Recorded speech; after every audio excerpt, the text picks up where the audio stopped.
Cumprimento os irmãos com a paz do Senhor. Amém. Cumprimento os irmãos com a paz do Senhor. Amém. Quem está feliz aqui hoje? Amém. Escolha uma pessoa bonita do seu lado e dê um sorriso para ela, então. Isso.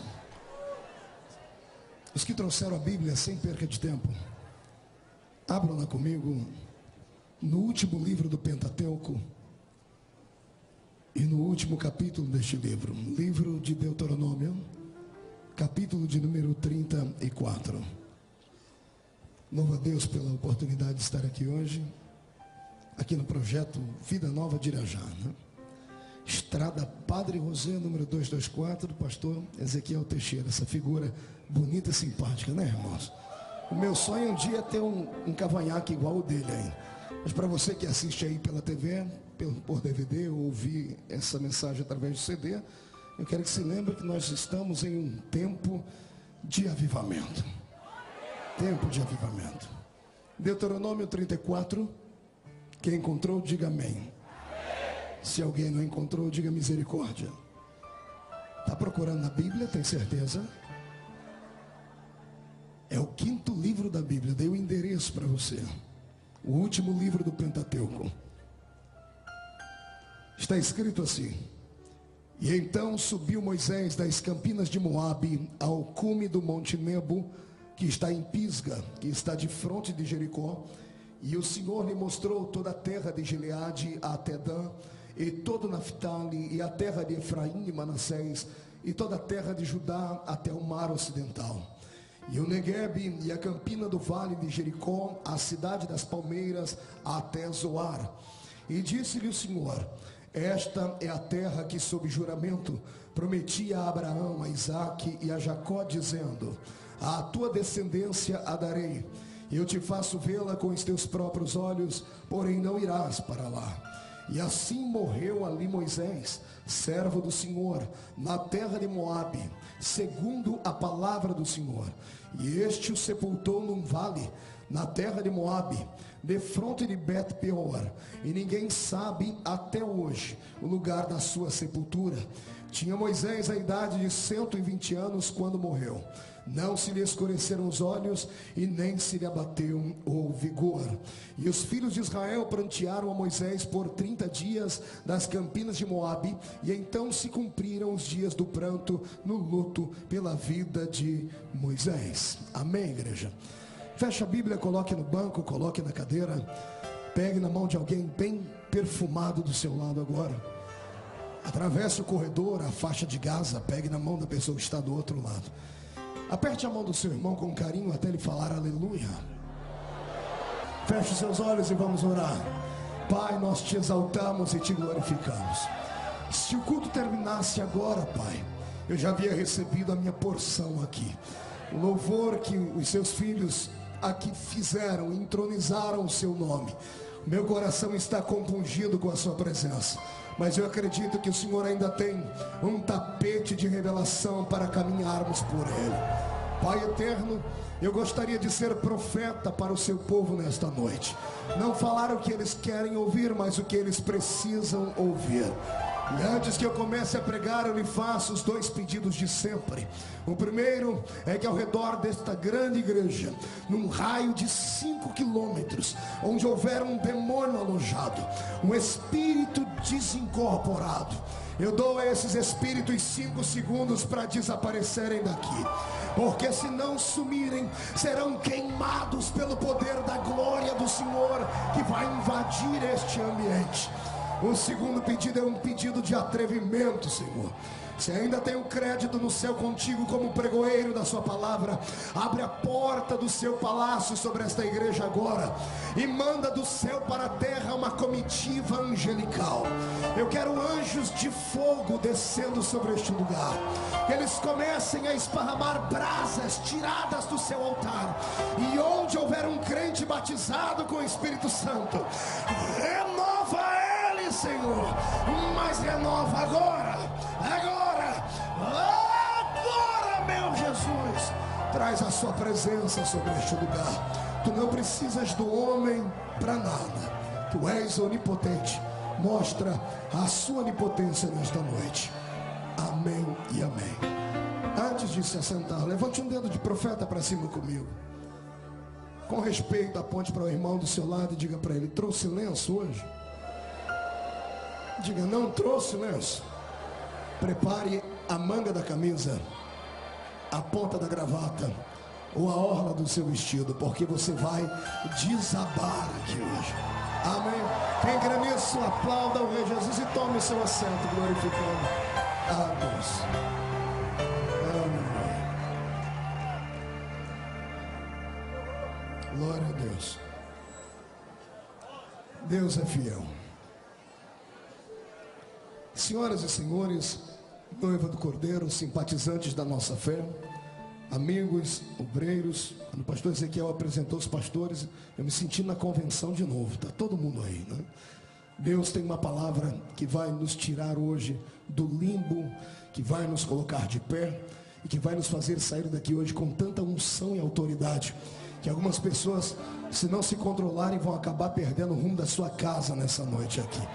Eu profetizo que alguns receberão asas e voarão até os seus sonhos. Só quem acredita nesse pregador maluco aqui, dê um grito de glória, mas daquele pro inferno inteiro. É a segunda reunião que prego hoje e essa deve ser a reunião de número 290 e qualquer coisa esse ano. Pregamos quase todos os dias e às vezes 2, 3 vezes por dia. Hoje de manhã o Senhor nos deu uma mensagem muito profunda que mexeu até eu fui renovado, pastor Ezequiel. Até eu fui desafiado. Você já pregou para si mesmo? Hoje aconteceu isso comigo. E eu vim naquele espírito, eu falei: Senhor, me disseram que a igreja do pastor Ezequiel é daquela igreja que a tampa da chaleira voa para cima. Não é o pregador que tem que jogar fogo no povo, é o povo que joga fogo no pregador. E eu já vim preparado. Então, já que essa igreja tem tanta graça e glória, o Senhor disse: filho, você vai levar uma palavra diferente. Você vai falar hoje sobre algo que vai mexer com o íntimo, com a alma, que vai trabalhar os sentimentos, treinar o espírito, e aqueles que saírem desta reunião entendendo a mensagem, sairão ao encontro com uma faixa de campeão para a eternidade. Você crê nisso? Então, enquanto eu estou me aquecendo, aqueça suas cordas vocais de novo, dê mais um grito de glória ao nome do Senhor Jesus. O que nós temos nas mãos nessa noite e ouvimos com os nossos ouvidos é um dos textos mais lindos da Bíblia. Um livro atribuído a Moisés, o último livro do Pentateuco. Isso aqui é um mistério grande. Moisés foi o único homem da Bíblia que escreveu acerca da sua morte, que antecipou todos os fatos, porque se atribuímos a ele o escrito do livro de Deuteronômio, temos que entender que foi ele quem escreveu sobre a sua morte, sobre o seu sepultamento, sobre o seu desaparecimento da terra. A história desse homem acaba se confundindo com muitas histórias que estão aqui hoje reunidas. A vida de Moisés é no mínimo um marco, é no mínimo uma história interessante. É uma história tão compungente e emocionante que já virou marcas de livros, que já virou tendência para Hollywood filmar, que já virou páginas e páginas de redutos de escatologia, de teologia e de todas as ias que podemos entender. Moisés foi um homem diferente e diferenciado. O Senhor o escolheu. Ele nasceu num tempo de derrota, num tempo em que a nação completava 430 anos de aprisionamento na terra do Egito. Detalhe: quando entraram naquela terra, não entraram pela janela, não burlaram as leis, não entraram lá sem ter um visto de convite. Eles entraram na terra do Egito a convite. Entraram ali a convite de um faraó que se sentiu agradecido porque houve a interferência de Deus através da vida de um certo José. Não José do Egito, como pregamos, mas José no Egito. Um rapaz que, mesmo ouvindo o silêncio de Deus, se é que você pode entender esse paradoxo, ouvindo o silêncio de Deus por 2 anos dentro de uma prisão, não ousou negar a sua fé. E quando foi indagado acerca se tinha ou não autoridade para revelar um sonho, ele atribuiu a Deus o poder de trazer à existência aquilo que não existia. Mesmo estando 2 anos aprisionados no corpo, a sua alma estava livre para glorificar a Deus. E quando foi posta à prova a sua fé, ele olhou nos olhos de Faraó e disse: eu não posso, mas o Deus a quem eu sirvo fielmente pode e Ele vai fazer. É interessante a história. Faraó ficou tão grato com esse rapaz, que este rapaz acordou de manhãzinha em uma prisão fétida, úmida. Naquela mesma noite, ele foi dormir dentro de um palácio, numa cama extremamente preparada. De servo passou a ter servidores. De homem, tido como alguém que mexeu com o pudor de uma grande família, passou a ser o segundo homem do reino, e para mim o segundo homem do mundo na época. O primeiro político que servia a Deus de verdade foi esse José, o primeiro ministro da fazenda que o mundo teve, e devemos a ele muito da história dos hebreus e parte da fé que temos no Deus de Abraão. Quem concorda comigo, não me deixe sozinho, dê um grito de glória ao nome do Senhor Jesus. A história dele é interessante, porque ele nasceu em uma época de dificuldade, numa época em que ninguém mais queria casar, porque Faraó, esse Faraó maluco, insano, esse déspota que está vivendo agora, descendente daquele que foi grato a José, esse que agora está no trono, não conhece nada de intimidade, não sabe nada de aliança, não entende nada de pacto feito. E como ele não entende nada disso, ele olha para os judeus e não os vê como amigos, como os amigos que entraram naquela terra 400 anos antes. Ele agora os vê como uma espécie de concorrência. O povo estava agigantado. Quando entraram naquela terra, eram poucas dezenas, agora eram quase 3 milhões de habitantes. 2.710.000 pessoas era a nação que estava entre os egípcios. Esse faraó ficou tão maluco que arrancou deles as suas bênçãos, as suas benesses. Quando entraram naquela terra, o faraó, que era amigo de José centenas de anos antes, disse: escolham a melhor parte da terra, desfrutem do que há de melhor na terra, comam daquilo que há de melhor na minha mesa e bebam do melhor que há na minha mesa, que é o meu vinho. 430 anos depois, eles não moram em casas de alvenaria, eles estão morando em tendas feitas pelas suas mãos, cozidas através de peles de animais, através de panos. Eles não vivem, eles estão tentando sobreviver, estão vegetando. Não comiam mais carne assada e nem as comidas apreciadas pelos egípcios. A sua comida agora era limitada a pepino e cebola e alhos. Não bebiam mais os vinhos caudulosos da terra do Egito, passaram agora a beber das águas barrentas do rio Nilo, passaram a ser humilhados. E nesse período de humilhação, a minha Bíblia diz que 2.710.000 homens e mulheres erguem um clamor ao céu. E se Deus escuta a oração de um justo, pense em 3 milhões de pessoas dizendo: não nascemos para ser escravos, queremos a terra prometida, temos a promessa do Deus de Abraão. E isso foi movendo o coração de Deus, e foi movendo o coração de Deus.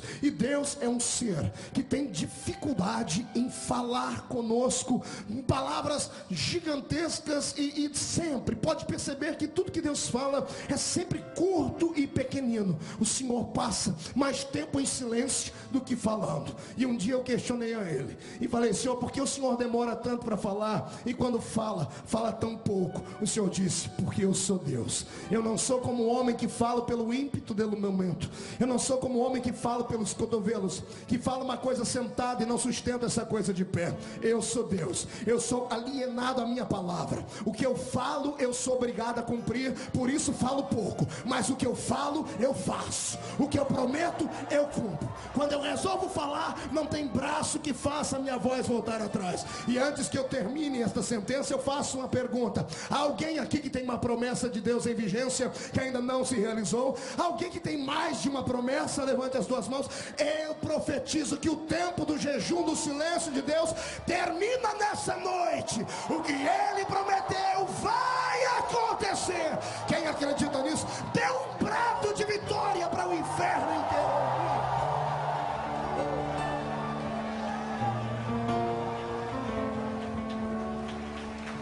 Aleluia. Glória a Deus.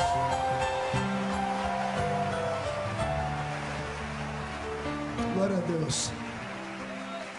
Eu sou igual carro, viu? É difícil pegar, mas depois que pega a gente vai embora. Nesse tempo de clamor, o Senhor olha na terra e procura entre as 12 tribos de Israel uma tribo que tivesse coragem, coragem para ir contra o pensamento de Faraó, que havia decretado agora uma lei marcial dizendo: os judeus não vão mais prosperar na terra. Se nascer um filho homem, vai ter que morrer. Como nenhum judeu queria ter filha mulher, porque para eles isso era uma espécie de peso da mão de Deus. Quem conhece o Velho Testamento sabe que o Velho Testamento é extremamente machista, e o valor de uma mulher entre os hebreus equivalia à condição dela gerar filhos ou não. Se a mulher gerasse filhos, ela tinha um valor. Se ela não gerasse filhos, ela era amaldiçoada. Se gerasse filhos, tinha que ser homem, porque se nascesse um homenzinho, ela era aplaudida pelo marido. Se nascesse uma filha mulher, ela era quase que rejeitada. Você conhece a doutrina que está escrita no livro de Levítico para eles. Uma mulher, quando tinha uma filha mulher, passava 40 dias impura. Quando nascia um menino, era apenas 7 dias impura. Era a divergência que havia. Esse Faraó, unido a Satanás, cria uma das piores condições já impostas por um líder à terra. O primeiro infanticídio da história nasceu com esse homem, e ele foi, para mim, um desgraçado miserável, filho do cão com a pombagira junto, irmão. Era o cão desse Satanás aqui. Desculpe me desequilibrar, mas é quando eu vejo o que ele fez, me dá vontade. A sorte dele é que eu não posso voltar no tempo, senão eu ia dar tanto tapa na cabeça dele que ele ia perder o rumo da terra do rio Nilo, amado. Esse infeliz decretou agora uma das piores coisas que a humanidade já havia visto até então. Ele disse que nenhum judeu podia ter filho homem. Não podia ter filho? Não ouvi, não podia ter filho? Se não podia ter filho homem, nenhum judeu queria ter filha mulher. Ele criou uma história, uma sentença para acabar com a história de Israel. Ele tentou terminar com a etnia dos hebreus, porque agora ninguém mais queria casar. Porque se casassem, não havia métodos contraceptivos, não tinha como escolher o sexo do bebê. Se nascesse uma menina, traria vergonha para a família. Se nascesse um menino, faria com que o menino fosse morto e o sangue cairia sobre aquela família. Esse Faraó fez uma estratégia que parecia ser impecável. Ele só não contava com a coragem de uma tribo. Ele só não contava com alguns homens que temiam mais a Deus do que a ele. E é tudo que Deus procura na terra: alguém que tema mais a ele do que aos homens que estão na terra. É tudo que Deus procura dentro da igreja: alguém que tema mais ao poderoso nome dele do que os demais nomes que estão na terra. Você crê nisso, irmão? Então seja corajoso e faça a sua parte. Lá está agora Deus olhando para a terra. Bem, precisamos de um milagre. Ninguém mais quer se casar. E a minha Bíblia começa em Êxodo 2 contando milagre. A Bíblia começa dizendo lá assim, olha: e veio um homem da tribo de Levi, e desposou uma moça da tribo de Levi, e tiveram um filho. Eu dei muita gargalhada quando o Senhor me trouxe essa revelação, porque eu conheço a Bíblia, e eu sei que a tribo Bambambam de Israel era a tribo de Judá. Tanto é que quando falamos, não falamos leão da tribo de Efraim, não falamos leão da tribo dos levitas, falamos leão da tribo de...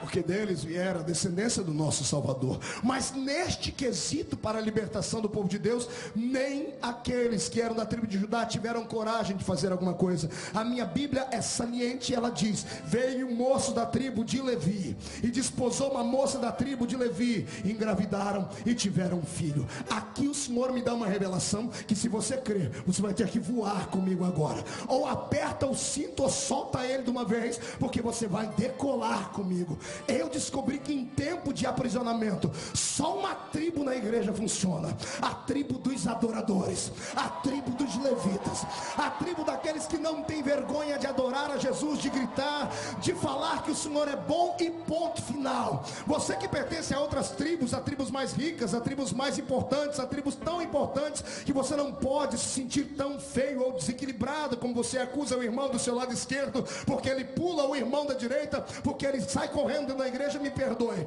Deus conta hoje com a tribo de adoradores, e aquele que adora sabe que a adoração tem que ser espontânea, explícita e carregada de graça. Eu quero saber onde estão os levitas de Deus aqui hoje. Então tire o pé do chão para adorar.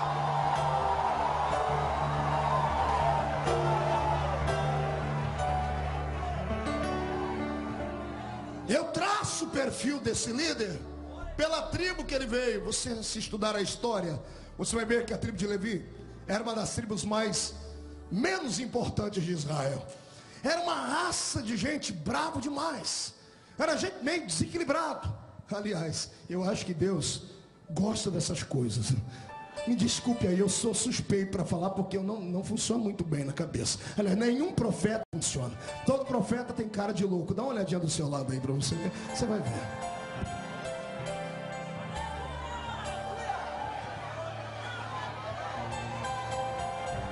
Oh, glória!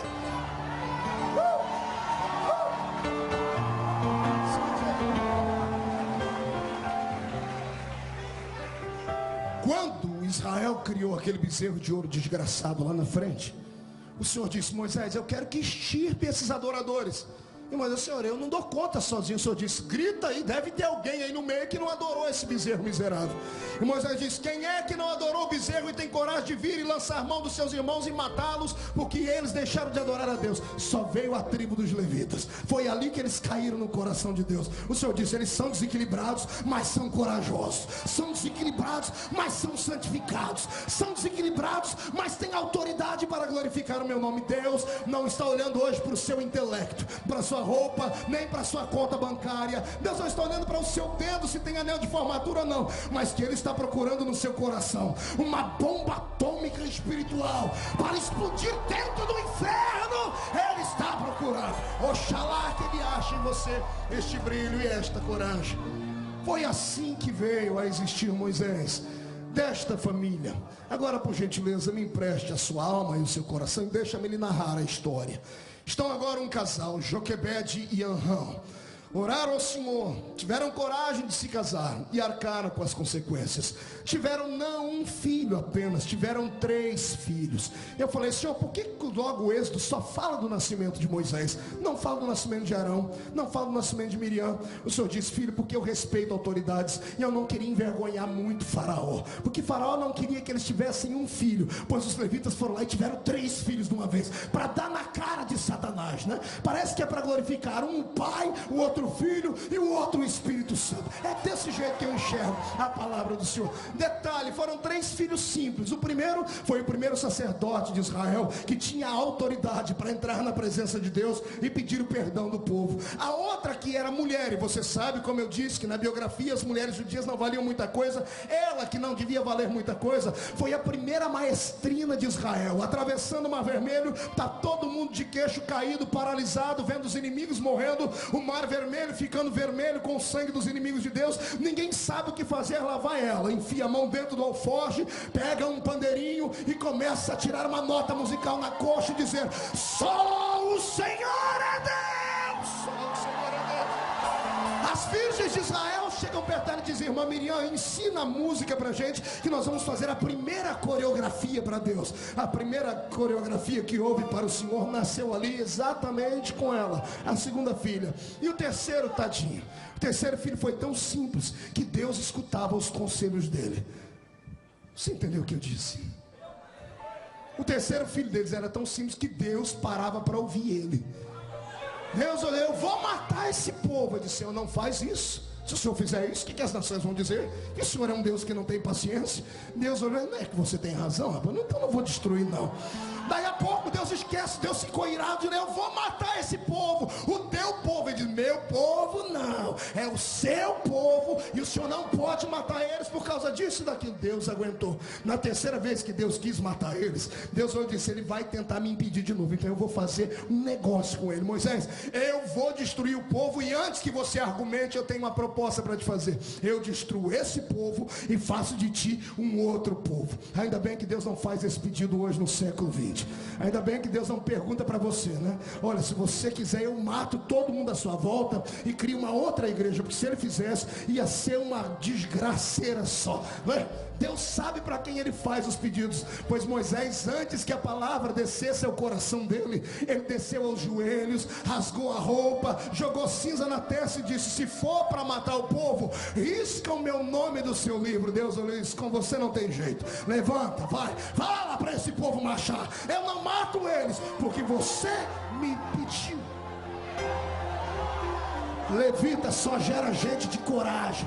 É por isso que o Senhor vai lhe dar filhos espirituais esta noite. E eu quero profetizar que Satanás vai ter que se mudar da rua onde você mora, porque uma unção de glória vem sobre a sua vida. Crê nisso?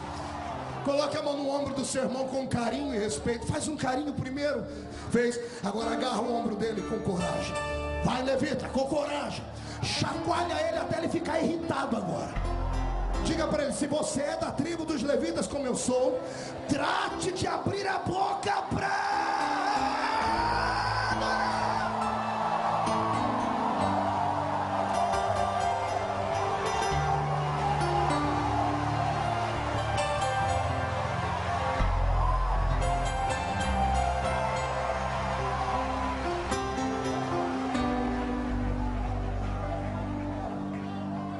Joquebede está grávida. 9 meses de angústia. 9 meses esperando para saber o que é que vinha. Se era menino ou se era menina. Eu imagino ela chegando do trabalho árduo, junto com seu esposo, Arão, entrando dentro da casa gigantesca de 2x2, olhando para aquela cama de marfim feita no chão com trapos, os 2 filhos, um para um lado, o outro para o outro, na mesa de madeira dentro daquela tenda, 2 cuias com sopa feita de lavagem que sobrava da mesa de Faraó, tomando água barrenta do rio Nilo, a silhueta dos seus corpos tremeluzindo na parede por um candelabro que iluminava. Eles haviam acabado de trabalhar. Ela mexendo a sopa, não conseguindo comer, e o marido dizendo: que foi, filha? Come, porque temos que trabalhar amanhã. Ela dizendo: tá difícil. Por quê? Porque o meu ciclo menstrual parou de novo. Estou sentindo meu corpo ter reações como da última vez que eu fiquei grávida. Parece que nós vamos ter outro filho. Eu imagino Arão olhando para ela, e ele não desfera palavras de maldade, ele não a amaldiçoa, ele diz: o Senhor deu, o Senhor vai cuidar da criança. Mas filho, e se for um menino? E se for menina, a gente dá glória a Deus. E se for menina, a gente dá glória a Deus também. Não é verdade? Nós tivemos coragem de casar, vamos arcar com as consequências. Só vamos dobrar o joelho aqui, vamos orar, pedir para Deus um menininho, né? Se for menino, eu vou ficar mais feliz. Era a história do judeu. Terminam de orar. 9 meses de angústia. 9 meses pensando o que é que havia dentro do ventre. Não tinha chá de cozinha naquela época. Não tinha essas histórias que inventam de mulher sentar em cima de uma colher, sentar em cima de um garfo, essas coisas que a mãe da gente fazia na época da ignorância. Era dependência de Deus. Não tinha ultrassom. Imagine que situação.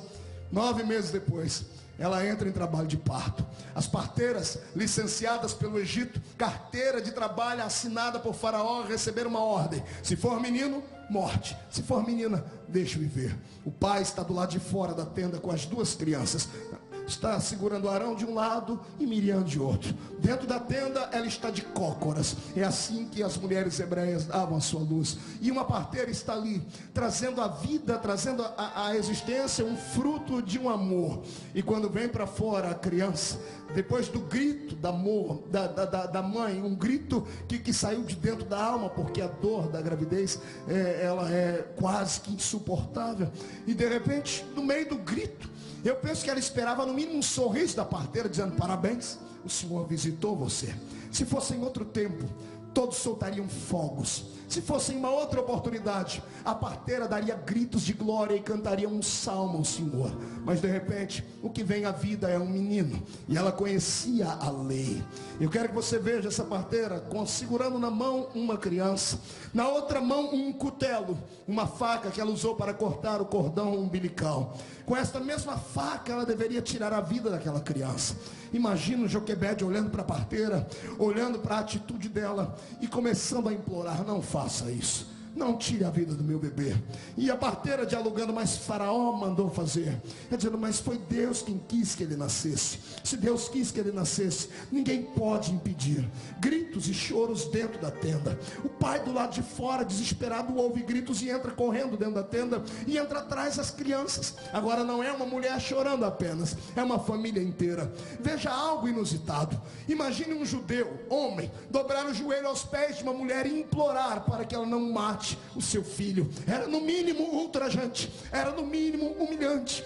E eu imagino o pai dizendo: senhora, não mate este bebê. E a mulher, sem saber o que fazer, desesperada, entre a cruz e o punhal, entre a emoção da família e o salário, a vida dada por Faraó. Lá em cima nos céus há uma janela aberta. O dono da eternidade está debruçado nela, está olhando para baixo, está vendo tudo acontecer. Eu vejo Deus estendendo a sua mão, a apontando com o seu dedo indicador para o coração da parteira. Não, ele não vai fulminá-la, ele vai fazer brotar temor no coração dela.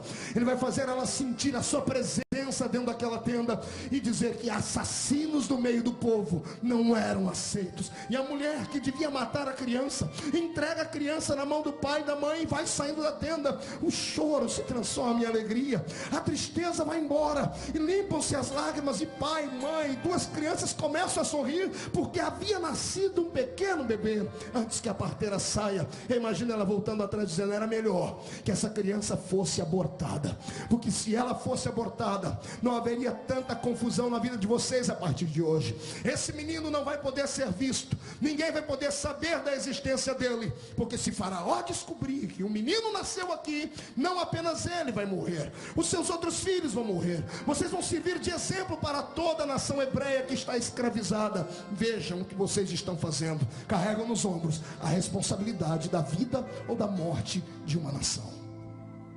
A parteira vai embora. O bebê está ensanguentado, a mãe está suada, com as suas entranhas dilaceradas, o pai está respirando ofegante, as duas criancinhas alegres por ver o bebê. Eu imagino a família toda de joelhos, falando com Deus e dizendo: Deus de Abraão, tu deste, cuida agora, nos ajude. Como o Senhor cuidou dos outros dois filhos, cuida deste também, para que o seu nome seja glorificado. Eu penso no pai levantando a bebê para cima e dizendo: Senhor, não é mais meu, é teu.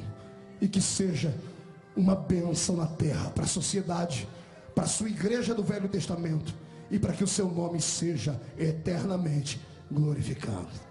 Aqui começa a minha história, uma história de dor e de sofrimento, a história daqueles que têm uma vocação divina. Hoje Deus vai trazer algumas respostas ao seu coração. Uma delas é essa: porque nada na minha vida dá certo, porque eu sempre sofro, porque tudo na minha vida me faz bater com a cara no muro, porque que a única resposta que eu ouço de Deus é o seu silêncio. Por que Deus se cala? Por que parece que a vida de todos funciona e a minha travou no meio da caminhada? Porque todos os lugares onde eu coloco a minha mão e tento ir na empreitada da minha fé parecem estar bloqueados. Parece que sou amaldiçoado. Eu venho hoje no nome do Senhor dizer exatamente o contrário. Só sofre na casa de Deus e na causa de Deus aquele que nasceu para uma missão especial. Só sofre, sente dores e carrega cicatrizes no corpo homens e mulheres que são dignos de serem aplaudidos nessa noite, porque nasceram para mudar a sua geração. Você não sabe perto de quem você está sentado. Não é só um corpinho bonito, não é uma mulher que acabou de pintar o seu cabelo de louro, não é apenas uma senhorita parecendo a Barbie e nem um garoto parecendo uma espécie de Brad Pitt. Não, você não está sentado apenas perto de um homem de cor, ou de uma pessoa que mora na favela, no morro, ou que mora num grande arranha-céu. Você está sentado perto de um sonho de Deus, perto de um projeto da eternidade. Esse homem e essa mulher que estão aí do seu lado hoje, que só tem chorado e carregado cicatrizes nos ombros, daqui a alguns dias, daqui a algumas semanas, daqui a alguns meses, trarão tanto orgulho para esta igreja, trarão tanto orgulho para o reino de Deus, que você vai abrir a primeira página do jornal O Globo do Rio de Janeiro e vai ver a cara dele estampado lá. Carioca passa dentro de um supermercado, a sombra toca um homem que estava sentado numa cadeira de rodas, e o paralítico levanta e anda, e o nome de Jesus é glorificado. Você vai ver a cara dessa pessoa e não vai ver a página estampada nos jornais, não, na televisão agora, no Jornal Nacional. Membro daquela igreja em Irajá, do projeto Vida Nova, lá da igreja que tem cara de leão, faz um projeto de lei que abençoa o estado do Rio de Janeiro, que abençoa o país chamado Brasil, que propaga isso para onde eu não duvido que o Senhor pode levantar alguém aqui para ser indicado ao prêmio Nobel da Paz. Eu creio no que prego, e se você crê no que ouve, rasgue o peito e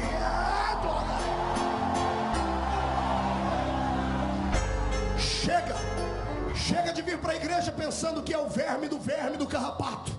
Chega de vir para a igreja se arrastando, pensando que é o patinho feio da história.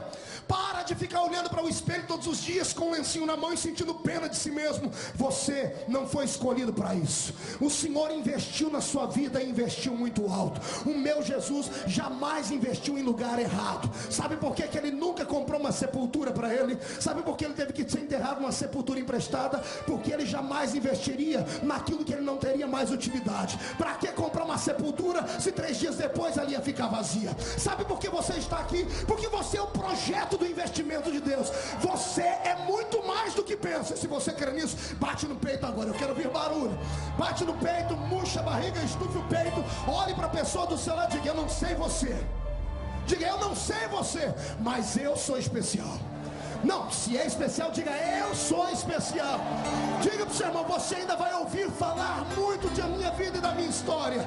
Se você crê no que você acabou de dizer para si mesmo, então sinta a majestosa presença do Deus que te escolheu aqui nesse lugar.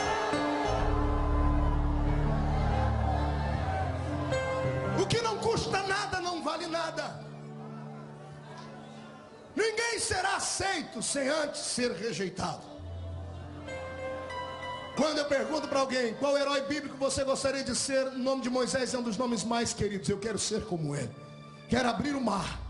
Quero entrar dentro de uma nuvem e ver Deus face a face e ser o único mortal que viu Deus e não morreu depois que estava num corpo que não era glorificado. Poder ter uma história como a dele. Poder levantar as suas mãos e pedir para o Senhor em oração e Deus repartir do Espírito que estava com ele com outras pessoas. Todos querem ser como ele. Mas eu sempre digo: querem chegar onde ele chegou? Passe por onde ele passou. E a trajetória dele é triste. A trajetória dele não começa o seu sofrimento quando ele mata um homem no Egito, como nós pensamos. Começa dentro do ventre da sua mãe, sofrendo uma espécie de rejeição, porque o pai queria um filho homem. Se fosse uma menina lá dentro, ela já deveria, segundo Freud, ter nascido com complexos. E complexos que somente o tempo e a psicanálise poderiam trazer a cura. Quando vem a existência, o menino tem 3 coisas que lhe são tiradas. Primeiro, o brilho do sol. Toda criança, todo ser vivo precisa da luz do sol, do calor do sol. É por isso que as mães pegam seus bebês e levam para tomar banho de sol, porque isso vai trazer uma certa cura para alguns tipos de fungos que podem vir sobre a criança. Todo ser vivo precisa do sol. Moisés não podia ver a luz do sol quando criança, porque se saísse de dentro de casa e alguém visse aquele bebê, eles começariam a contar, iriam dizer que o bebê estava vivo. Se chegasse na voz ou no ouvido de um dos soldados, esse bebê veria morte. Moisés, quando o bebê não podia ver a luz do sol. Segundo, se não podia ver a luz do sol, também ninguém podia saber da sua existência. E foi roubado o maior direito que uma criança tem: o direito de chorar. Só mãe entende de choro. Só mãe sabe quando o choro é de dor, quando é de birra, quando o choro é de rejeição, quando o choro é porque está com dor ou que está com fome, coisas assim. A linguagem do bebê. Pensa que quando Moisés ia chorar, um pano como esse tapava a sua boca, porque vizinhos não podiam saber da existência dele. Amigos que se diziam amigos, compadres e comadres, não podiam saber da existência dele, porque sempre alguém tem um amigo particular. Esse amigo tem outro amigo, e o amigo que é amigo tem outro amigo que é amigo, e daqui a pouco, bum, estava estourado todo o projeto de Deus. Essa criança não podia chorar. Se uma criança não pode ver a luz do sol e não pode chorar, ela está começando a ficar debilitada. Ninguém sabe quando ela está com fome, quando está sentindo dores. Não bastasse isso, eu quero que você agora sinta um drama que eu senti quando o Senhor me revelou isso. A mãe desse garoto não era uma mulher poderosa, não era uma mulher bonita e não era uma mulher cheia de vida, não era uma mulher saudável. Ela trabalhava 16 horas por dia na beira do rio Nilo, cavando o rio Nilo, tirando argila, colocando em baldes, misturando com capim, fazendo tijolos para levantar o grande reino do Egito. Essa mulher tinha sua pele queimada pelo sol, desgastada pela vida. Não bastasse isso, não podia tomar leite, não bebiam mais vinho. Você lembra da comida que eu disse que eles comiam? Pepino, cebola e alho e a água barrenta do rio Nilo. Comiam aquilo que sobrava da mesa de Faraó, lavagem todos os dias. Se uma mulher que não tem alimento para si, como vai alimentar o seu bebê? Eu imagino ela tentando amamentar o seu filho e os seus seios murchos e o seu corpo deteriorado pelo tempo. Esta esta criança estava fadada à morte. Até os pais, porque agora Faraó havia apertado o cerco. Quando nasceram os outros meninos, os outros 2 filhos, ele havia apenas falado sobre morte. Agora ele estava atuando, segundo a história paralela a essa. Se ele estava atuando, era muito mais difícil agora guardar a existência dessa criança do que dos outros 2 filhos. Se essa criança não podia ver a luz do sol, não podia comer uma comida abençoada, porque se a mãe não tinha, como ela daria a criança? Se não podia ver a luz do sol, nem a família acreditaria que ele sobreviveria. Porque ele tem 3 meses de idade. Quantos meses? E nem a mãe nem o pai colocam nome nele. Onde você já viu isso? Uma mãe e um pai terem um filho e não escolherem um nome para dar a ele. Por que não dar o nome a um filho?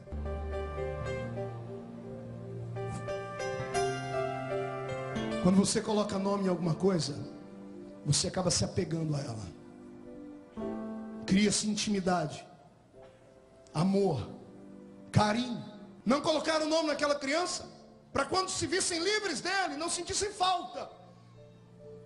3 meses depois, a família esperava a morte do bebê. Era isso que eu creio que iria acontecer.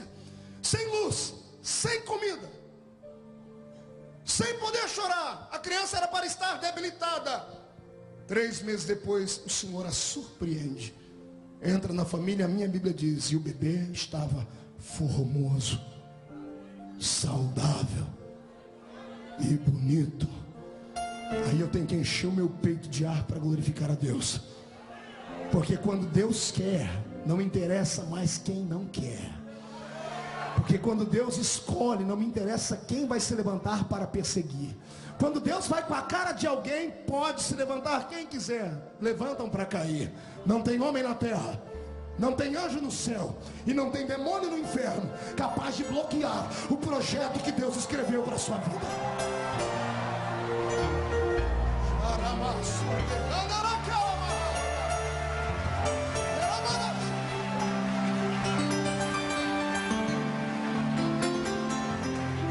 Pastor, a história é bela, mas ninguém nunca me deixou sem chorar. Ninguém nunca ficou sem me dar comida, pastor. Eu não carrego sequelas e traumas porque eu não vi o brilho do sol. A história é bonita, mas não tem nada a ver com a minha vida. Será que não? Você nunca teve aquelas reuniões de família que cá para nós são intragáveis, onde começam a falar do passado? E a mamãe olha para você hoje, robusta e bela, e diz assim: você não sabe como você nasceu. Foi colocada numa caixinha de sapato desse tamanho. Quantas pneumonias duplas? Como foi aquele quase do carro que lhe atropelou? A queda dentro de uma cisterna? Qual foi a doença mesmo que lhe agravou e você foi uma criança difícil de crescer como as outras? Nasceu de 5 meses, como é que foi a história? Pastor, o que o senhor quer dizer com isso? Eu quero dizer algo que alguém nunca lhe disse. O diabo não sabe o futuro, mas ele não precisa saber o futuro para ver quando Deus está agindo.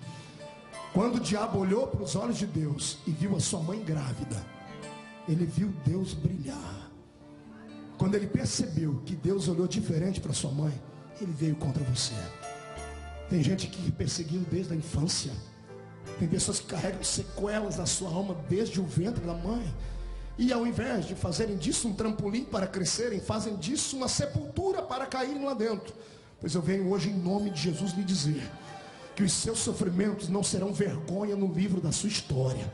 Pelo contrário, eles vão te dar uma força, um empurrão tão grande hoje, que os demônios que te olhavam de cima para baixo até hoje te humilhando, se quiserem te enxergar amanhã, vão ter que comprar um par de binóculos, porque você vai estar voando nas asas das águias. Você nasceu para ser grande. Se você acredita nisso, eu quero ouvir você gritar até ficar rouco agora. Vai lá!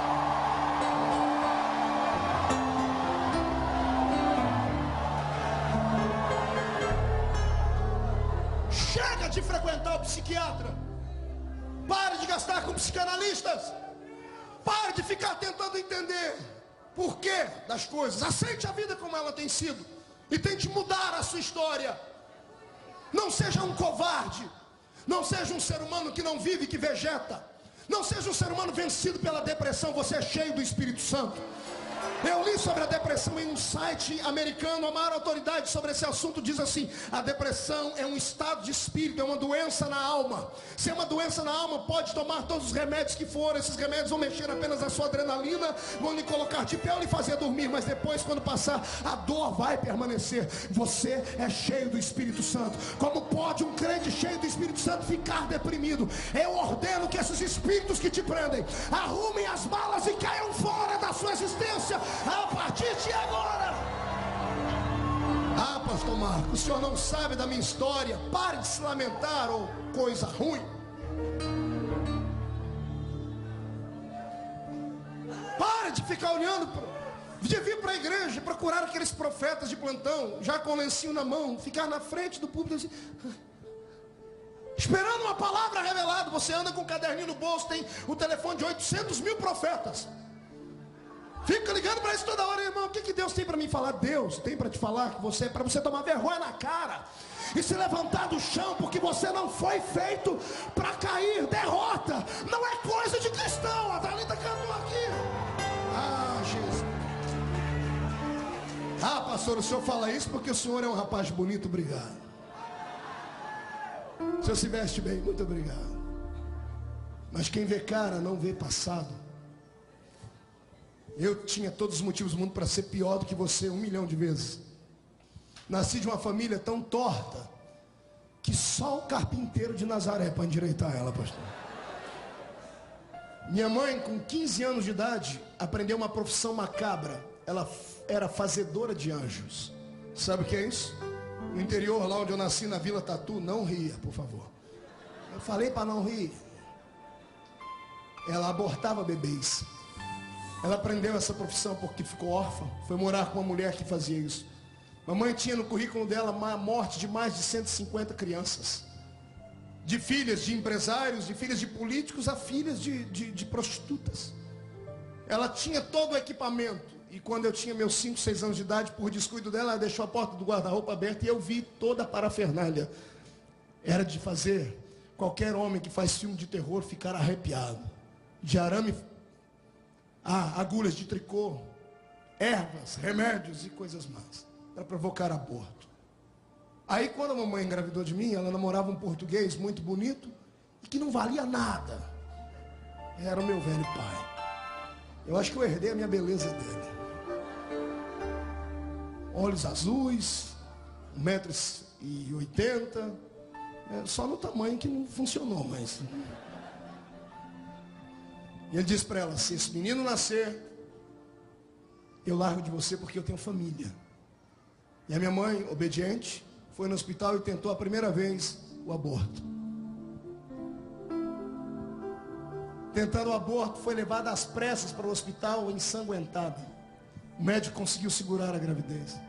Passou algum tempo, ela tentou de novo o aborto, porque o meu pai continuou insistindo: se ele nascer, eu paro de cuidar de você. Ela voltou para o hospital machucada de novo, o médico segurou de novo e disse: olha, está com sangramento grande, essa criança é forte demais, não quer morrer. Na terceira vez que ela entrou, o médico sentou com ela e disse assim: moça, não tente mais, porque agora ele já está grande e vai prejudicar a sua saúde. Se ele morrer, morre você também. Essa criança está toda machucada, a cabeça está cheia de ferpas, de buraquinhos, de picadas. Não sei como é que ele está vivo ainda. E a minha mãe um dia em casa, num surto de ira, começa a esmurrar a barriga, dizendo: por que eu não tiro essa desgraça de dentro de mim? Minhas tias contaram essa história. E minhas tias que não eram crentes, e não precisa ser crente para saber quando o milagre está em andamento, disseram para ela: se ele não morre, é porque alguém lá em cima não quer que ele morra. Nasci, fui 8, 9 meses dentro de uma estufa, todo machucado.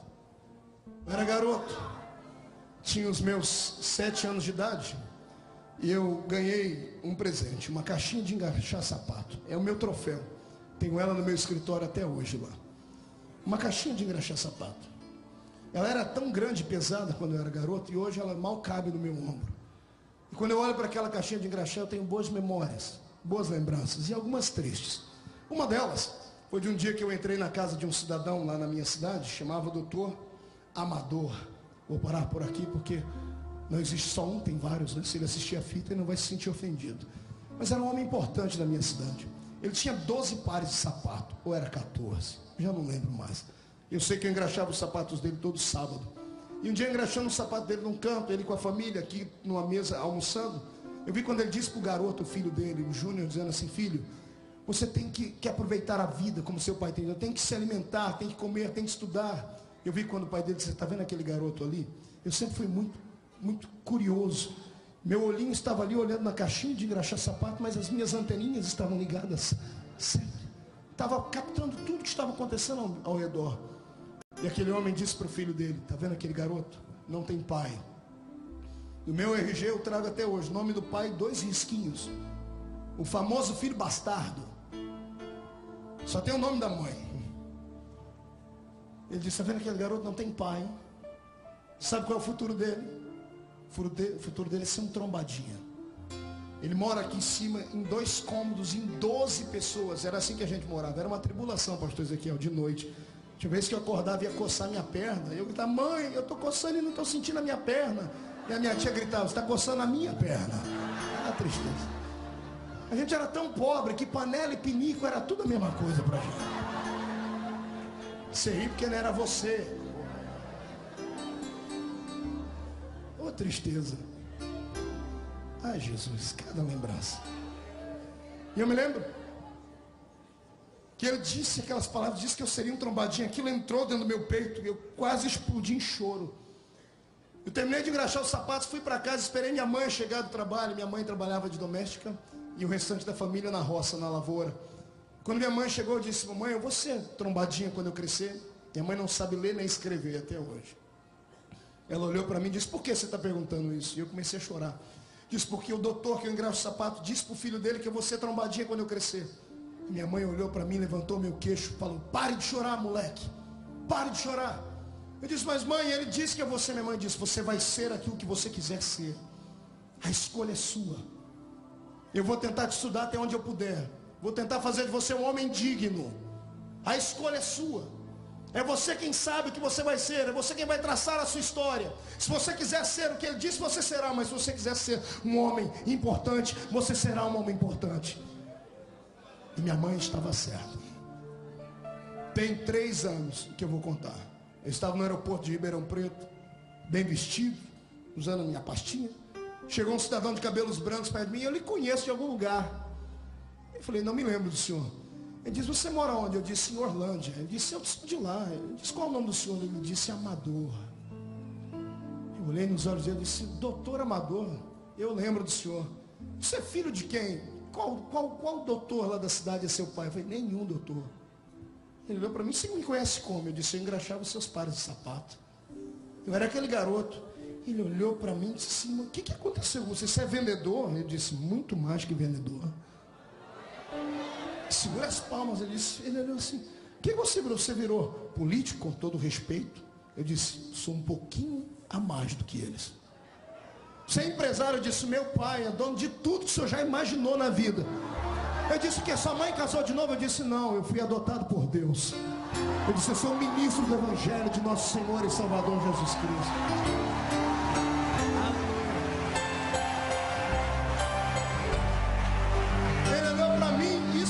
Ele disse assim: é a primeira vez que você vai voar? Está com medo? Eu disse: não, já tem umas 2.000 viagens naquela época já. Oh, você vai voar para onde? Você está indo para São Paulo? Eu disse: não, eu acho que eu estava indo para Londres naquela época. Você já viajou muito? Eu disse: naquela época era só 30 e poucos países, hoje já são 53. Ele disse: o que aconteceu com você? Eu disse: tudo isso graças ao Senhor. Eu disse: mas eu nunca te ajudei com dinheiro. Eu disse: não, mas o Senhor me ajudou com palavras. O Senhor disse para o seu filho que eu seria um trombadinha. Ele engasgou. Ele quase infartou. Ele tentou dizer não. Eu falei: doutor, não estou lhe acusando, eu quero lhe agradecer. Peguei na mão dele: muito obrigado. Porque aquelas palavras me fizeram perguntar para minha mãe o que eu seria. E a minha mãe disse: você vai ser aquilo que você quer ser. E eu falei: mamãe, eu vou ser alguém importante, eu vou trazer orgulho para dentro de casa. E hoje, por misericórdia de Deus, dentro da cidade onde eu moro, imagine, lá na Vila Tatu ainda, eu sou um ilustre cidadão cosmopolita. Moro lá, mas viajo pelo mundo. O prefeito toma café comigo. O deputado da região me liga toda semana para ir orar com ele. O maior empresário da cidade me liga para pedir conselhos acerca de finanças. Por quê? Porque Deus tinha um projeto na minha vida. E o diabo, o infeliz, está lá arrancando um restinho de cabelo que sobra na cabeça dele. Ele pegou já 500 milhões de demônios para fazer projeto para me destruir. Ele vem de cá com 1 milhão de projetos. O Senhor vem só com uma espada e corta ele pelo meio. Eu não nasci para ser capacho. Você não nasceu para ser cauda. O Senhor te fez para ser cabeça. Eu profetizo que o Senhor vai te dar tanto força, tanta glória nesta noite, que você vai voltar para casa cheio, mas tão cheio que quem encostar em você vai receber a mesma unção que está sobre a sua vida. Você acredita nisso? Olhe para o irmão do céu e diga para ele: pelo amor de Deus, entenda a mensagem e saia de dentro da caverna agora para adorar.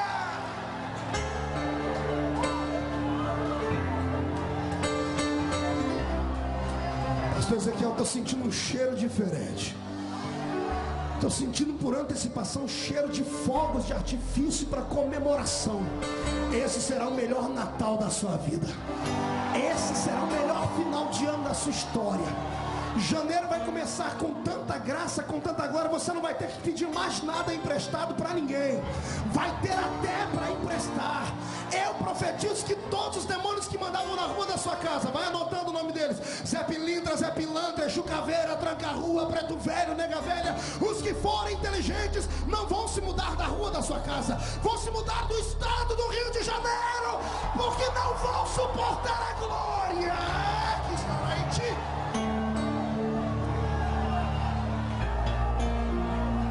Por gentileza, disfarçadamente, de canto de olho, olhe para o irmão da esquerda. Ainda bem que eu falei que é para disfarçar, né? Eu falei que é para disfarçar, o irmão fez assim, né? É para disfarçar. O da direita agora. O que você vê aí do seu lado? Um perdedor?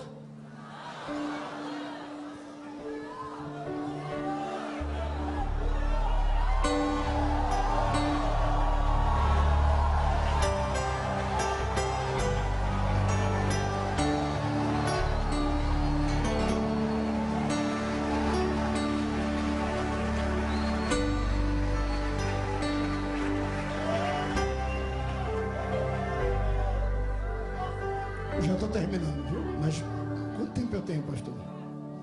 Fale isso não, porque eu sou problemático com o microfone. Eu vou até meia-noite aqui.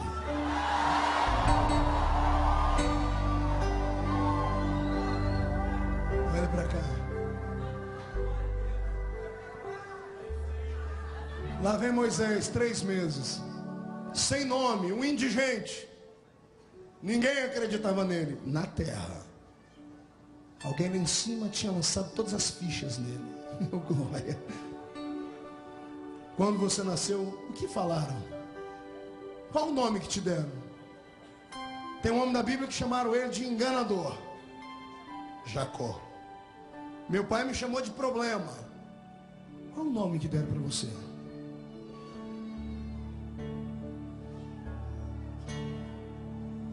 Esqueça tudo que falaram sobre você. Pastor, me chamaram de Jacó. Fique tranquilo, qualquer dia desse Deus vem te contar qual é seu nome de verdade. Nem que seja no Val de Jabó, que você coxe numa perna. Ele vai olhar para você e vai dizer: seu nome não é Jacó, você não é enganador, você é príncipe, é Israel. Você nasceu para brilhar. Pastor, e aí? Pastor, aí jogaram ele dentro das águas do rio Nilo.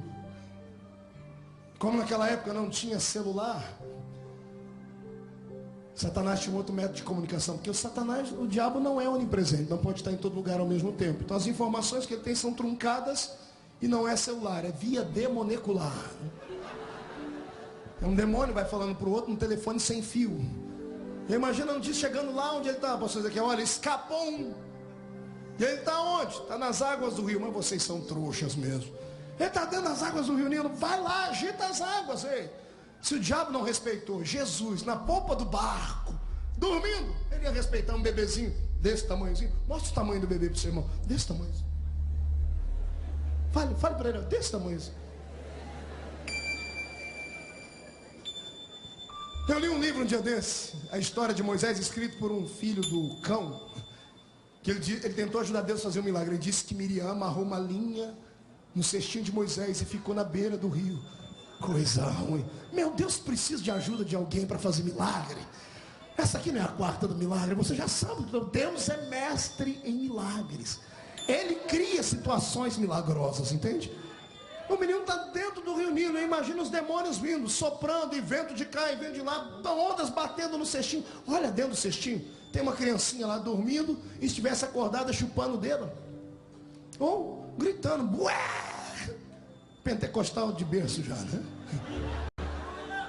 Ou minha mãe dizia, contos de mãe, que criança quando está paradinha no berço ou na cama, ela fica brincando. A minha mãe disse que os anjos vinham brincar com a gente. Então imagine lá Moisés brincando, dadá, gugu, e Deus lá de cima, dadá, gugu. Eu imagino os anjos dizendo, o pai enlouqueceu, brincando. A criança está para morrer, ele está dizendo dadá, gugu. Eu imagino, vocês não sabem quem é aquele ali, ó. Esse é o problema das criaturas. Eles só veem o presente. Deus olhava para ele e não via o bebê. Deus via ele com a mão levantada, aberta, e o mar vermelho aberto, e o povo atravessando. Deus via ele dar de dedo na cara de Faraó e falar, deixa o povo ir, ou você vai se ver com o poder do Deus que me vocacionou. Deus olhava para ele e enxergava o futuro. É isso que faz Deus te suportar, crente. Por que você acha que você não morreu ainda? Por que você acha que Deus não te destruiu? Você já viu como você é chato? É cri-cri de galocha. Você dá azia em sorrisal. E por que você ainda fica aqui dentro? É porque Deus vê o futuro.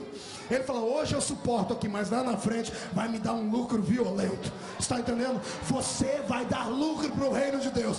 Pega essa palavra profética, enche o peito e dá mais um grito.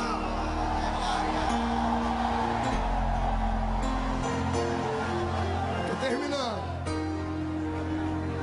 Os demônios sopram, bate, tempestade. Eu imagino tudo acontecendo lá. Ondas. O rio Nilo não era um córrego, nem lagoa, era um rio com dezenas de quilômetros de extensão. E na sua profundidade, bem no centro, haviam redemoinhos criados pela própria ribanceira das águas. Eu imagino demônios tentando de tudo, dizendo, não dá para matar esse moleque, o cesto não vira. Por que não vira? Aí o Senhor abrindo os olhos dos demônios, e lá cuidando do bebê, um anjinho halterofilista, uma espécie de Arnold Schwarzenegger, um Rambo, uma espadinha na mão, só afiando ela. O que vocês querem? Esse bebê não. Alguém lá em cima diz que é um grande homem. Nele só toca se passar por cima de mim. Sabia que as águas do rio Nilo eram cheias de leviatãs? Levi o quê? Não fui renovado, irmão. Não fui renovado. Leviatãs era o nome dado aos crocodilos. Crocodilos eram um jacarezinho de 3 metros de comprimento. A boquinha aberta, engolia um homem em fase adulta. Se os demônios entrarem em porcos, você imagina os demônios entrando nos crocodilos. Imagina 2 crocodilos endemoniados. Eu posso conjecturar.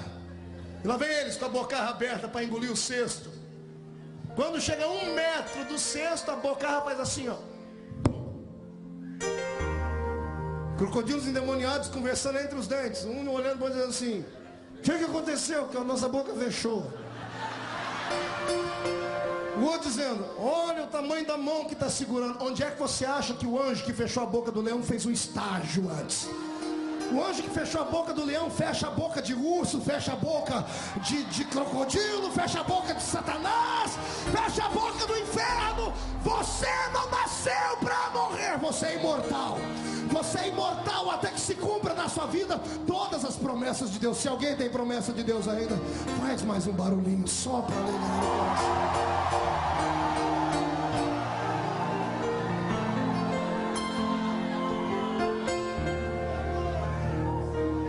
Sentindo que você não é o único que sofre, amado, eu sinto em te dizer, mas você não é a bala que matou John Kennedy, a única. Tem gente que sofre e muito mais que você. O seu sofrimento pode ser convertido em uma grande e poderosa chamada de Deus. É você quem escolhe. É você quem escolhe como vai sair daqui de dentro hoje. Só dizendo, poxa, aquele pregador é o verdadeiro animador de plateia. Ou você vai dizer, ó, Deus usou ele como profeta para a minha vida. É você quem vai dizer como é que vai dormir hoje, de novo. Você vai dormir sentindo saudades das pessoas que estavam do seu lado, se sentindo um bichinho de Jacó, escondido num canto, tomando o seu leque chotã.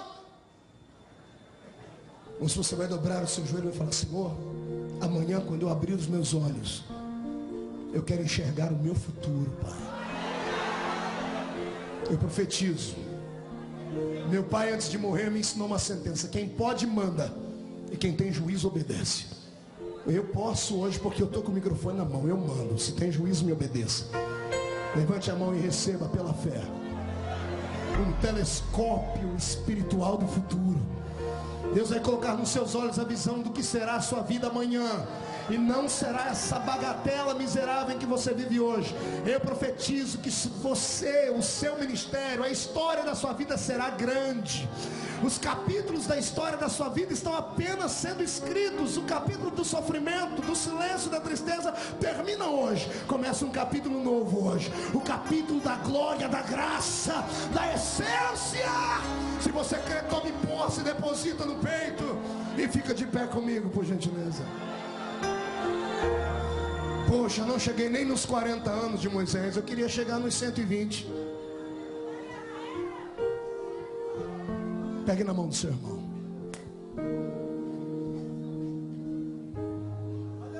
Toque nele. Touch him. Pegue na mão dele. Eu conheço uma pessoa pelo toque da mão dela. Essa pessoa que está segurando na sua mão só assim, encostadinha com os dedos assim, com a mão boba. Só aí ela já mostra toda a insegurança que ela tem na vida. Então, por favor, segure firme na mão do seu irmão. Quem é o diabo para se meter com você depois de... Quem é Satanás para tentar ditar alguma coisa para a sua vida? Você não é comum. Você não está aqui só de passagem. Você não veio à terra para encher linguiça. Você não veio para ficar fazendo parte dos descamisados e dos favelados espirituais da vida. Deus tem um projeto sobre a sua existência. E eu quero estar de pé para aplaudir o que Deus vai fazer na sua vida daqui a alguns anos.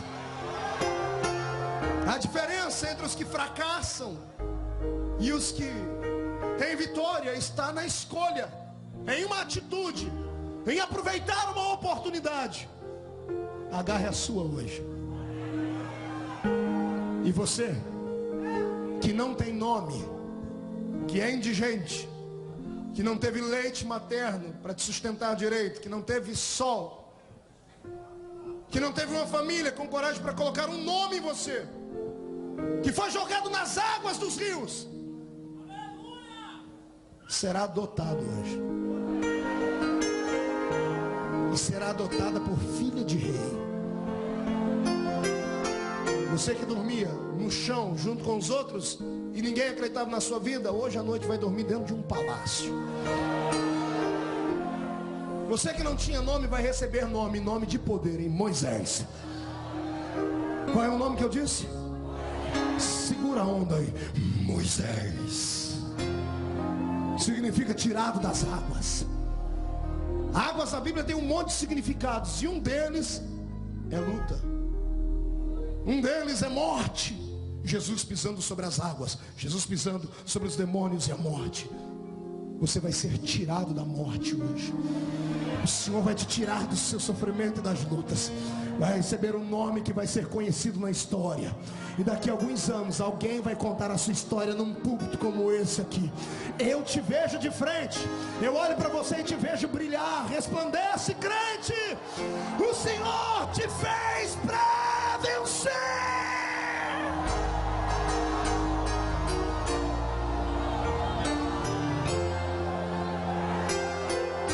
Seu irmão, feche seus olhos. Outro dia, numa outra oportunidade, eu venho para terminar a mensagem. Ele tem 40 anos de idade agora e é filho da filha de Faraó, o futuro rei do Egito. Olha a vida de dentro do palácio. E por mais opulência que esta vida lhe dava, e por mais riqueza que ele tinha, uma pergunta sempre batia no peito dele. Um vazio sempre tomava conta dele. Enquanto o projeto de Deus não se cumprir na sua vida, esse sentimento de incapacidade, essa tristeza, esse nojo que você tem do trabalho, vai persistir. Pode ter a riqueza que for, você não é comum. Persiga os seus sonhos, mas deixe Deus me revelar a você os sonhos dele. O sonho de Deus é maior e melhor do que o seu. Posso ouvir um grito de glória a Deus? Solte a mão do seu irmão por um momento, feche os olhos. Eu vou fazer um convite para Ezequiel. Posso?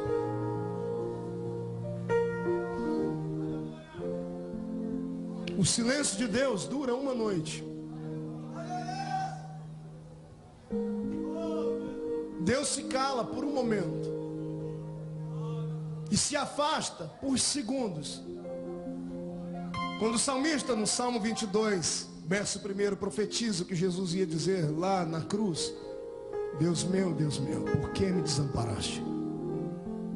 Ele não está dizendo que Deus deixou de olhar, não está dizendo que Deus é impotente, está dizendo que Deus às vezes se afasta para que uma obra maior aconteça.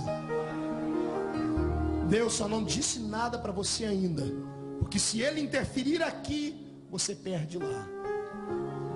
Na vida do crente, ele não tem que entender muita coisa, ele tem que aceitar muita coisa.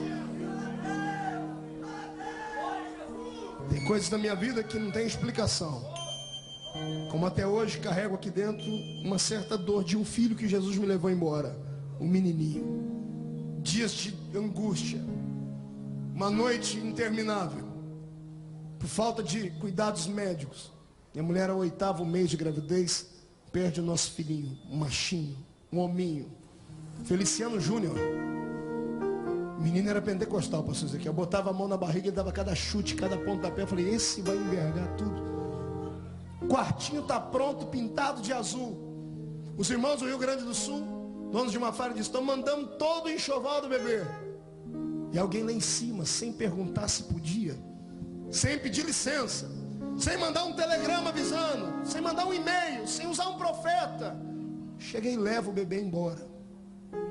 Aí vem a dúvida, aí vem a dor, aí vem a solidão.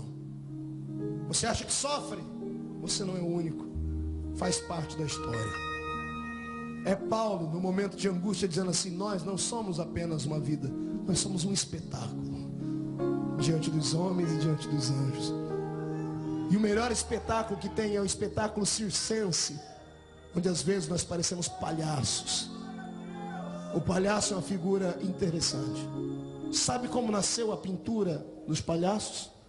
Nasceu dentro da Idade Média, dentro de um castelo, quando tinha um bobo da corte. O rei precisava rir e o bobo tinha que fazer palhaçada, mas o bobo tinha acabado de perder o pai. E para não chegar triste diante do rei, ele pintou um sorriso nos lábios. Ele chorava por dentro, mas quem olhava para ele estava sorrindo. Assim é a nossa vida. Tem coisas na vida que nunca teremos explicação aqui. Tem coisas que nós vamos carregar para sempre, e só lá em cima o Pai vai nos explicar o porquê. Eu só sei de uma coisa: Deus não gera filhinhos de papai. Deus não dá tudo que a gente quer na hora que a gente quer. Tudo tem um preço. A única coisa de graça que temos na igreja é a salvação, o que foi paga por Jesus. O resto custa, e custa muito caro.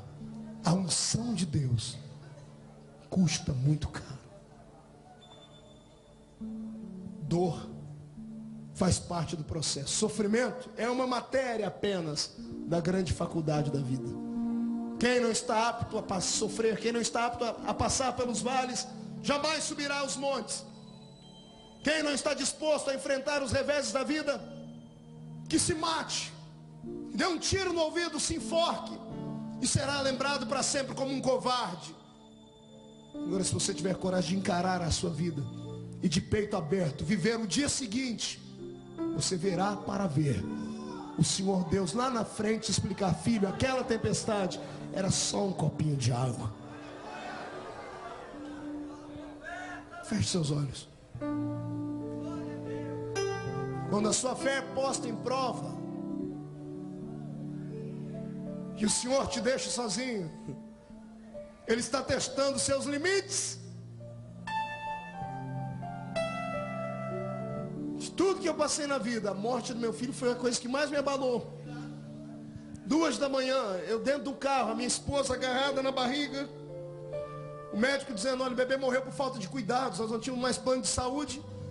Eu dirigindo o carro, ela tirando a mão do volante, botando na barriga dela, dizendo assim: você não é homem de Deus, ora para Deus ressuscitar o seu filho.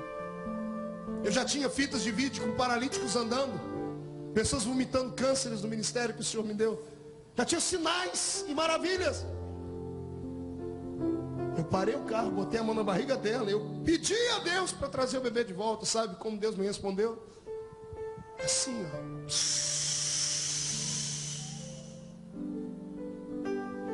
Silêncio.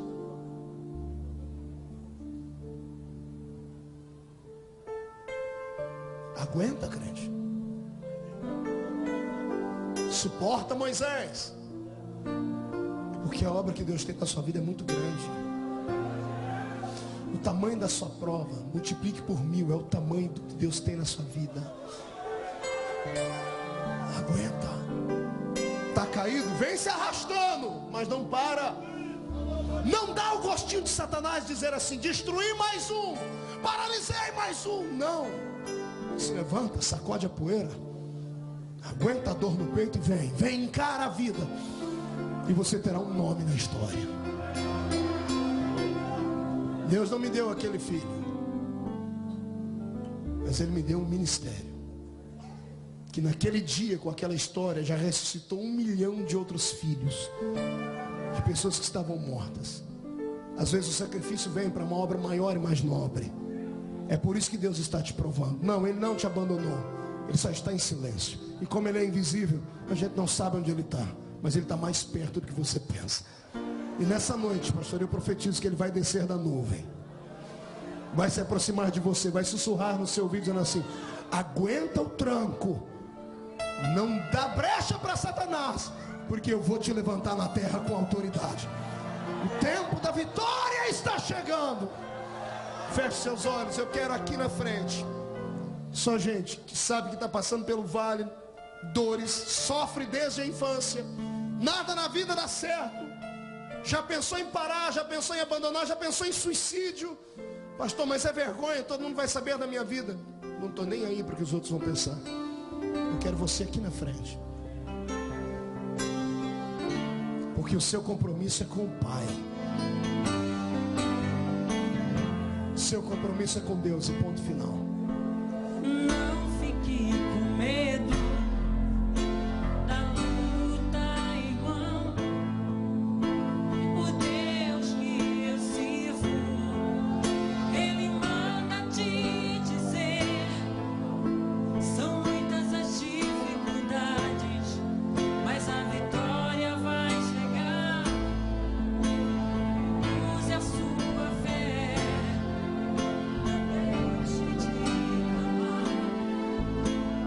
Deus te chamou para sua obra, fale o que Ele mandou falar. Venha. O teu compromisso é com o Pai. Com o Pai, com o Pai. O teu compromisso é com o Pai. Com o Pai, com o Pai. O teu compromisso é com o Pai. Com o Pai. O teu compromisso é com o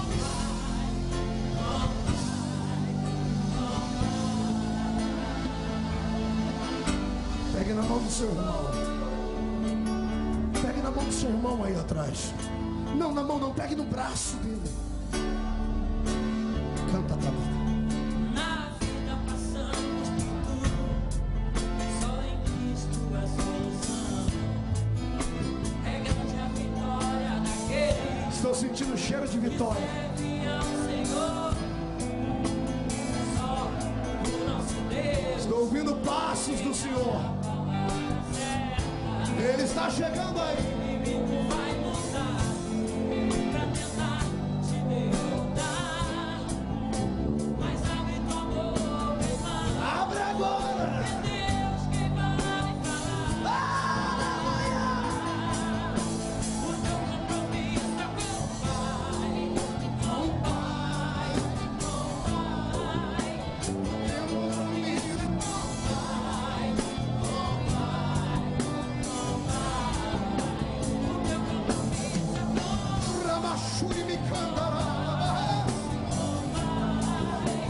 Enche esse lugar com a sua glória agora, Senhor. Faz a sua nuvem trovejar. Agora, agora, já.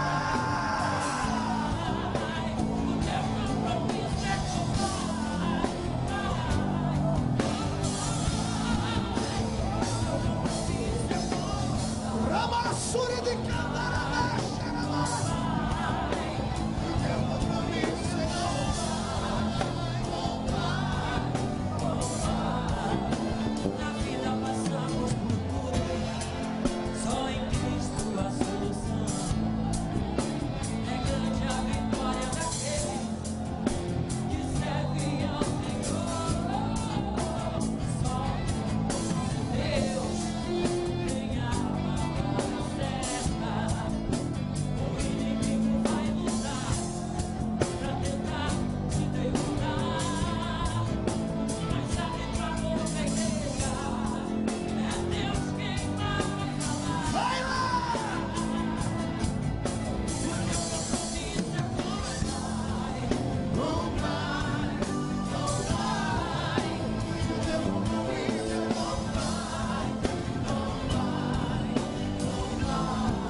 essas vidas que estão na frente.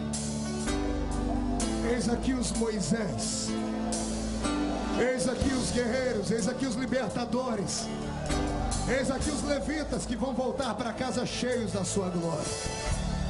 Lá no meio permaneceram, ó Pai, aqueles que já têm a plena convicção da sua chamada. Lá atrás, Senhor, estão os guerreiros imbatíveis da sua obra. Eu quero que o Senhor derrame sobre eles agora uma unção de proteção tão forte, que eles comecem a encandecer. Eu quero que correntes sejam quebradas, portas sejam abertas. Eu profetizo, ó Pai, que toda arma forjada contra eles não prosperarão. Se levantarem 11.000 demônios contra eles, 1.000 cairão ao seu lado, 10.000 à sua direita, mas eles não serão atingidos. Solte a mão do seu irmão, levante as duas mãos para cima, chacoalhe elas. Estou terminando. Chacoalhe. Escolha uma pessoa, olhe para ela nos olhos e chacoalhe a mão sobre ela. Diga para ele assim: olha as minhas mãos. Está vendo isso? Símbolo de liberdade. Hoje eu tenho unção da libertação nas minhas mãos. Pai, coloca uma brasa de fogo nessas mãos agora. Uma brasa de unção agora. Eu quero que você abrace o irmão e profetiza sobre ele, que ele nasceu para a vitória. Enquanto você profetiza, a gente diz que o nosso compromisso está ali, é com o Pai.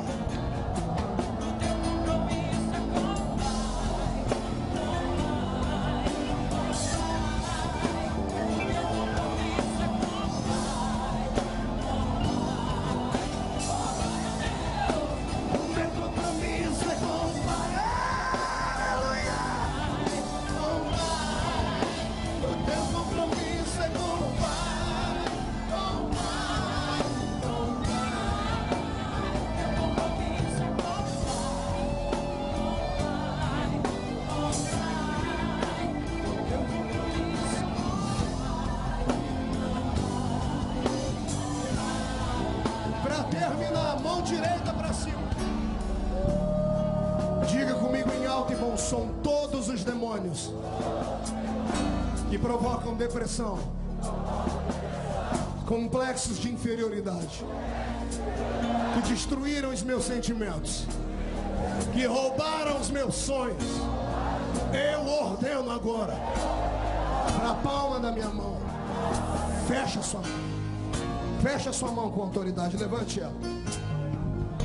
Eu invoco a palavra profética de Jesus em Lucas 10 e 19. Eu vos dei poder para pisar sobre serpentes e escorpiões, sobre todo o poder do maligno. Eu conto até 3, no 3 você joga no chão e pisa em cima. 1.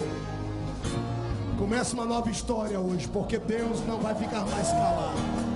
1,5, a sua família será revestida da autoridade. 2, a sua igreja será revivada.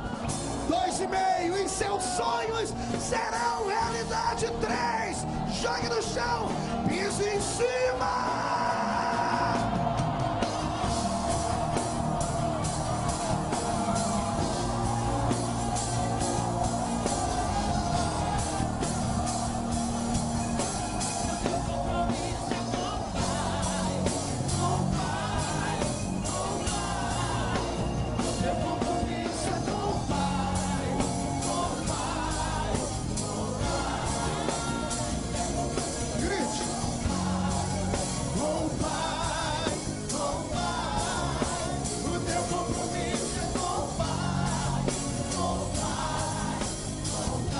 Quem pode aplaudir a Jesus, faça.